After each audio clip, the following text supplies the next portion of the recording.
मुजफ्फरपुर के सकरा थाना क्षेत्र में 3 दिन पहले मटन व्यवसायी को गोली मारने के मामले में पुलिस ने बेहद चौंकाने वाला खुलासा किया है।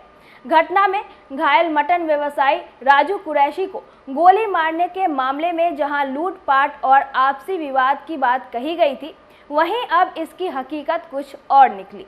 दरअसल राजू कुरैशी को गोली किसी और ने नहीं बल्कि खुद उसके ही पिस्टल से उसे गलती से गोली लगी थी।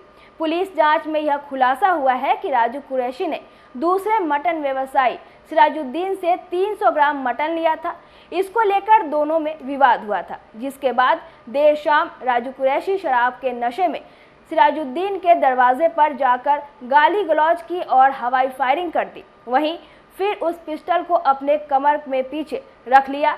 जब लोग बीच बचाव को पहुंचे तो उसके कमर में रखी पिस्टल से अचानक दूसरी गोली फायर हो गई, जो गोली राजू को ही लग गई। मामले को लेकर डीएसपी पूर्वी 2 मनोज कुमार सिंह ने बताया कि घटना में प्रयुक्त पिस्टल को भी बरामद कर लिया गया है। मामले में घायल राजू कुरैशी के खिलाफ आर्म्स एक्ट सहित कई धाराओं में मामला दर्ज किया गया है और उसे अस्पताल में ही गिरफ्तार कर इलाज कराया जा रहा है। ठीक हो जाने के बाद उसे न्यायिक हिरासत में पेश कर जेल भेजा जाएगा।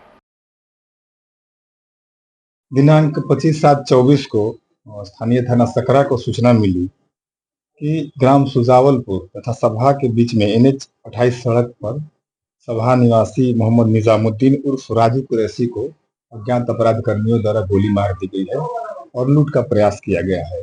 करीब 23:30 बजे सूचना मिली।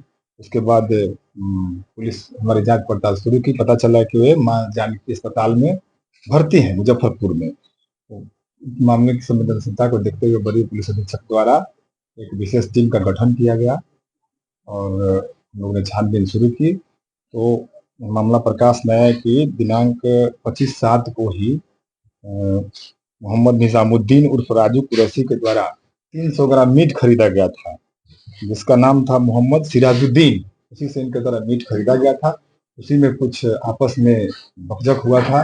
उसी बात को लेकर के ये राजू कुरैशी उसके घर पर गए थे और उनके द्वारा स्वयं ही सिराजुद्दीन को गाली गलौज करते हुए हवाई फायरिंग की गई थी उनके घर पर। इसी बीच में कुछ लोग बीच बचाव करने के लिए पहुंच गए। बीच बचाव करने के दरमियान उसका दूसरा गोली जो है ये फंस गया, क्या बोला जाता है, जिंग में फंस गया, दूसरी गोली चैम्बर में फंस गया और बीच बचाव करके जब लोग हटाए उसमें वहीं पर गिर गए।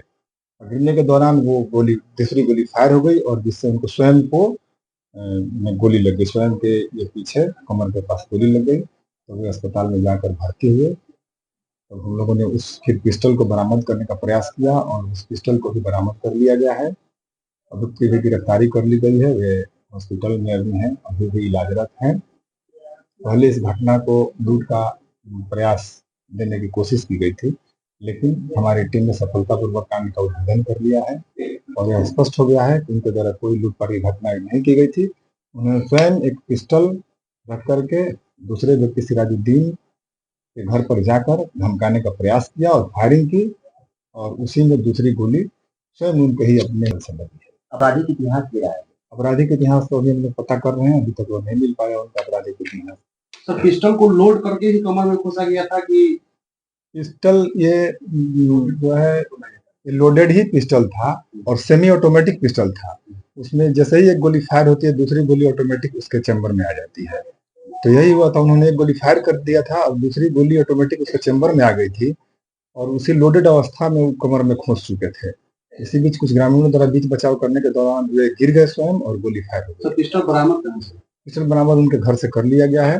अभियुक्त द्वारा स्वयं स्वीकार किया गया है कि मेरे घर पर रखा हुआ पिस्टल है। तो साथ हम लोगों ने पिस्टल को बरामद कर लिया है। इस संबंध में सकरा थाना कांड संख्या 383/24 धारा 115, 126(2), 352, 351(2) / 35 M27 आर्म्स एक्ट का दर्ज किया गया था। सिराजुद्दीन के बयान पर ही दर्ज किया गया है और आगे हम लोग इसमें 25(1) BA 26 आर्म्स एक्ट भी जोड़ेंगे।